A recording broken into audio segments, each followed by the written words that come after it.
ஆரோக்கியத்தின் பக்கம் நாங்கள் தேவையோடு இருக்கிறோம், ஆஃபியத்தின் பக்கம் நாங்கள் தேவையோடு இருக்கிறோம். நாங்கள் உலகத்தில் பிசிக்கலில் ஏற்படக்கூடிய சில இல்னஸ் நோய்கள், உடம்புல ஏற்படக்கூடிய சில நோய்கள், இதுக்கு நாங்கள் முக்கியத்துவம் கொடுக்கிறோம்.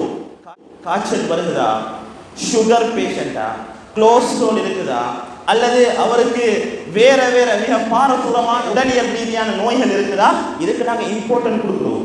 கொஞ்சம் வேத்துட்டாலும் யோசிக்கிறாலும் சுகர் கூடிட்டோ தெரியா, ஒரு நாளைக்கு 2 தரம் 3 தரம் யூரின் பாஸ் ஆகல யோசிக்கிறாரு, எனக்கு சுகருடைய லெவல் என்னமோ தெரியா, உடனே போயிட்டு டாக்டர்கிட்ட நாங்கள் செக் பண்ணிட்டு வந்துடுறோம். ஆனால் இதை விடவும் ஒரு படித்தரம் மேலாக இருக்கக்கூடிய உள்ளம் சம்பந்தப்பட்ட நோய்களை நாங்கள் கவனிக்கிறது கிடையாது. உல ஆரோக்கியம் நாங்கள் மேம்படுத்துறது கிடையாது. எங்கட கல்வை நாங்கள் பரிசுத்தப்படுத்துறோமா, அதற்காக வேண்டி ஏதாவது வழிகளை நாங்கள் கையாளுறோமா என்று கேட்டால் அதுக்கு நாங்கள் எந்த முயற்சியும் செய்யறது கிடையாது. வெறுமனே எங்கட பொடிக்குரிய தேவை அத்தனையும் நாங்கள் செஞ்சு கொள்கிறோம். வேளாண் பெரியோர்களே, சகோதரர்களே, உள்ளத்தினுடைய ஆரோக்கியத்தில் தான் உடலுடைய ஆரோக்கியம் தங்கியிருக்குது. உதாரணமாக நாங்கள் விளங்கப்படுத்துறதாக இருந்தால், ஒருத்தருக்கு மிக பாரதூரமான நோயோடு வந்திருக்கு.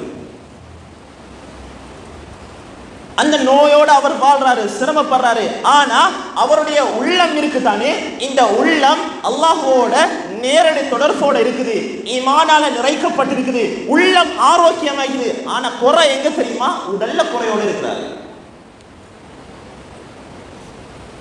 இவர்களுடைய உள்ளம் இந்த உடல் ஆரோக்கியத்தை விடவும் மேலாக இருக்கிறதுனால அந்த நோயோட இந்த மனிதன் சந்தோஷமாக வாழ்வான், அந்த நோயோட மூத்து வரைக்கும் நிம்மதியாக வாழுவான், அந்த நோயோட இறை திருப்தியோட அந்த மனிதன் வாழுவான்.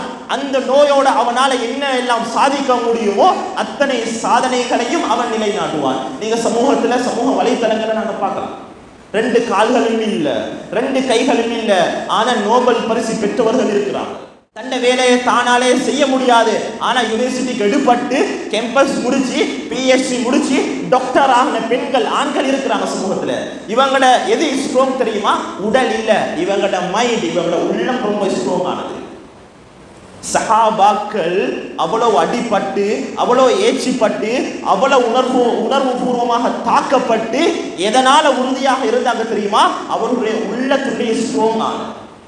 அதனால ஹஜ்ரத் பிலால் ரலியல்லாஹு தஆலா அன்ஹு அவ்வளவு அடிபட்டு, சின்ன பிள்ளைகளால கல்லால அடிபட்டு ரோட்ல இழுபட்டு கொண்டு போகக்கூடிய நேரத்திலையும் உள்ளத்துடைய இஸ்கோ, அதனால சொன்னாங்க அஹத் அஹத், நீ என்ன செஞ்சாலும் நினைச்சா தொட மாட்டேன். உடல் வலி, உடல் நோவு, உடல்ல காயம், உடல்ல கை இல்ல கால் இல்ல, ஆனா ஈமான இஸ்லாத்தை உறதுக்கு தயார் இல்ல. எதனுடைய ஸ்ட்ராங் தெரியுமா? உள்ளத்தினுடைய ஸ்ட்ராங். இதற்கு மாற்றமாக கொண்டிருக்கு, இதற்கு மாற்றமாக கொண்டிருக்குது. ஆனா நல்ல ஆரோக்கியமாக இருக்கிறார், நல்ல தேக ஆரோக்கியத்தோடு இருக்கிறார், நல்ல சுகத்தோடு இருக்கிறார், எந்த நோயும் இல்லை, ஃபுல் பாடி செக்அப் பண்ணிக்கிறாரு, ரிப்போர்ட் வருகிறது இவருக்கு எந்த நோயும் இல்லை.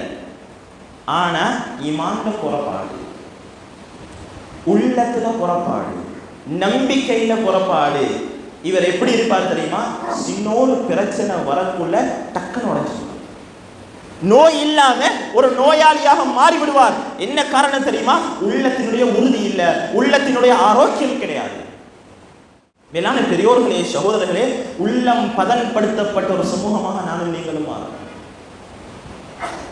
இன்னைக்கு கீபத் பேசுறது, புறம் பேசுறது, கெட்டெண்ணம் வைக்கிறது, அடுத்தவர்களை பற்றிய நல்லெண்ணம் கிடையாது, ஒரு வஞ்சகம் எங்கட உள்ளத்துல இருக்குது, ஒரு கசடி இருக்குது. இதனோட தான் நானும் நீங்களும் வாழ்ந்து கொண்டிருக்கிறோம். அதிகமான உல நோய்களோட தான் நானும் நீங்களும் வாழ்ந்து கொண்டிருக்கிறோம்.